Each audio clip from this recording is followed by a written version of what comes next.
Hello, everybody, and welcome to another episode of Boldly Going, where we discuss all the various Star Trek series except for Enterprise because they don't want to do it anymore. And I am Merlin, sometimes known as Joe, and I have the Film Fanatics here with me. Got Dan here. Hello. Justin there.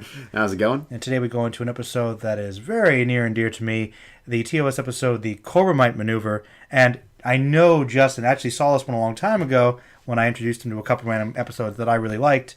And I think it had a good impression on him because he always talks about it, and he may have certain issues with it, though. I was going to say, sometimes it's more making fun of it. He does, but then again, I don't know. We'll see. So I want to hear your synopsis, Justin. Okay, well. Make sure you mention the cube and the disco ball. Oh, make no mistake, we are getting to the cube, sir. Okay. Well, it starts off with the Enterprise realizing that they're being followed by a mysterious, I'm just going to call it the cube of death. Cube of death. Yes. And they realize that they can't avoid it. And it turns out that they're after them and they're attacking them. And there's this very, very, very surprisingly rational red shirt named Bailey who no one listens to.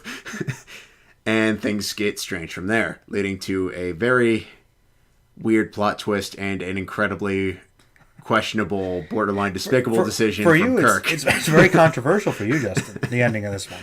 But which I'm curious to hear Dan's thoughts about when we get to him. Let's get to this. Let's get to the actual review portion of this. As Joe mentioned, he and I watched this a while back when we were at a Star Trek party, and I'm going to say this right out the gate. I do enjoy this episode. It's just one that I have a very love-hate relationship with. From a strictly camp perspective, it's everything you would want from TOS and more. It's a lot of fun. The effects are goofy, but they're enjoyably so, and the plot moves about at a pretty nice pace. The problem is the Enterprise cast is not written particularly well. When a complete no-name cast member is making more rational decisions than Spock, the guy who is Captain Logic, over and over and over again throughout this episode, there's something wrong. I think you might be interpreting it a different way, Justin, but keep going. And it just starts off as kind of enjoyably frustrating to borderline maddening by the end of it, leading to a kind of happy resolution that I just can't take as happy. I think it's perfectly fine. You know what? What would you... Wait. What was your grade? I leave this one with a B. Okay. All right. Now, Dan, what's your perspective? Well, okay. We can talk off air if we need. For those that don't know much about the history of this episode, this was after the two pilots, the one that was supposed to be... Or three pilots, rather. You're right. It was like the... You're right, one yeah, aired, technically. Yeah. Air date was, yeah. But this was supposed to be aired second after the pilot they aired, and NBC, or whatever, it wasn't NBC that it was on, decided to shelve it because they wanted more let's go out and explore episodes. Mm-hmm. So that's why a person we've never heard of is, jumping in, and why, honestly, the characters aren't quite that formed yet.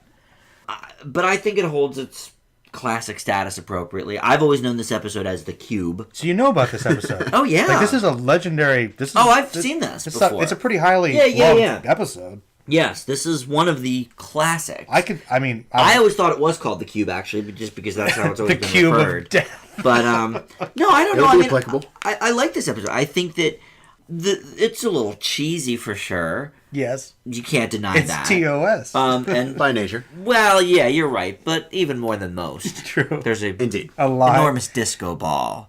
Indeed. So, a disco cube, a disco cube. I can't say that this... Sorry, Dan, it's too good. ...rings necessarily true to my life. But, no, I think the decisions are acceptable for what we know at this point about the characters.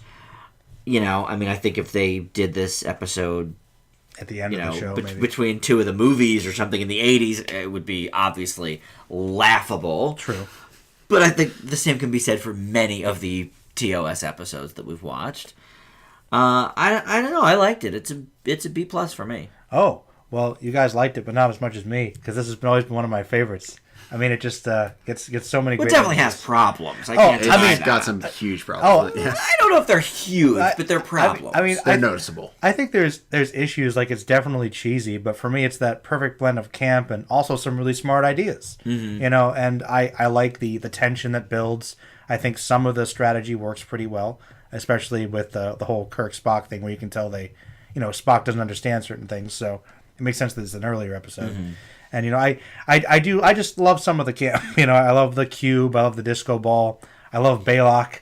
I consider him like one of the great he's not bad. cheesy Star Trek villains, because he is so obviously a puppet, but They play it off. but he has presence, and you're scared of him. Like, Well, first of all, for me, I can't hate on a great Wizard of Oz reference.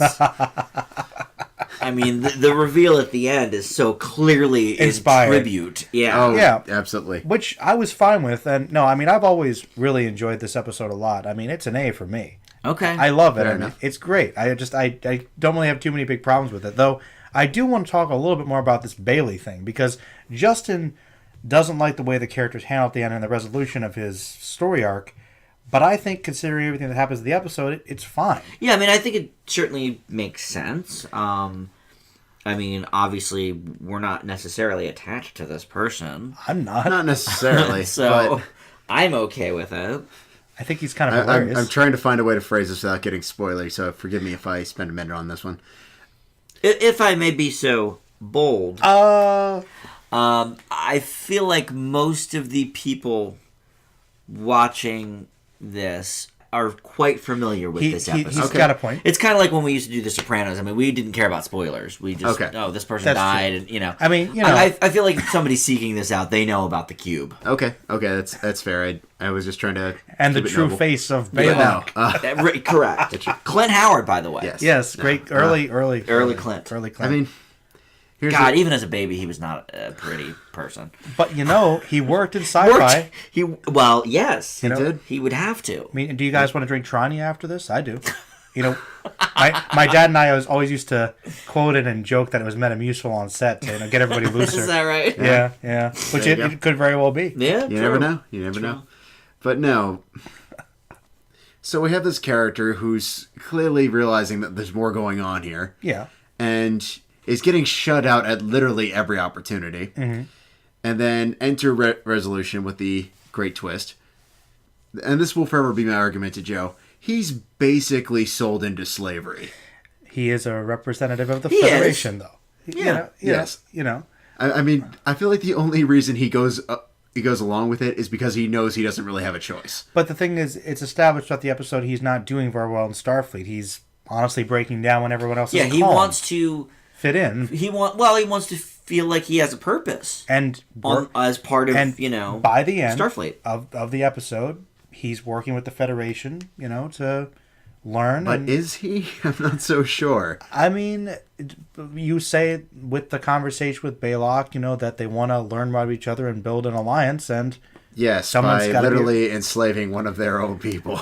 I mean, it's not like he was thrown in chains like he didn't want to go. He smiles and says, "That would be great, Captain," and it's clear that he's okay with this decision. I feel like that's only because he didn't have a choice. Like, it was more or less of either I go willingly or you basically force me off. I don't know about that. I don't think he was held at gunpoint or anything, but Kirk was probably implying, if you'd like to do this, this is probably your best option, because you're not doing not doing so hot here. Which was fine. They established it. I mean, it's not like Kirk hates this guy and wants to ruin I his just life. took it as, I mean, I definitely see what you're saying, but I just took it as he really wanted to have a purpose in Starfleet, and this was a way for him to do that. Yeah, I think it's fine.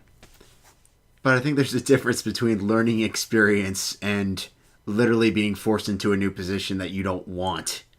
We don't necessarily know that he doesn't want it. It's kind of left open, honestly. Yeah. And you're right. It's one of those episodes that could have worked well with a sequel, which we never got. Yeah. It's one of the On many that, we can agree. would follow up on. But I will admit there is almost like a darkly ominous aspect to it when you think about Bailey and the resolution of it. but I don't think it's. I think there's a difference between given an option heavily and being like, held at phaser point. It's definitely suggested that he would do well to go ahead and do that. Yeah. But, I mean, I don't think he... Would have been, booted off to space. Yeah, I don't think he's threatened, feeling like his life is threatened if he doesn't. Yeah, I didn't think it was that extreme. And, that's the Corbomite Maneuver. So, you guys will be talking about next gen next time. All right. Hey, don't shake your head, Danny. I'm not into it. Next season you won't be. Yeah, when's Guinan show up? My favorite. I think season 2. All right. Pretty sure. But yeah, near future. When's Worf do something? Season 2. That's the better Well, question. he's done things. Very little. He's gotten his butt kicked. I was gonna say a few times. So by helpful. Ferengi of all people. No, Worf sucks in the beginning. Yeah, I know. But yeah, so say goodbye, guys. See ya. Warp 8. You can go warp 9 though.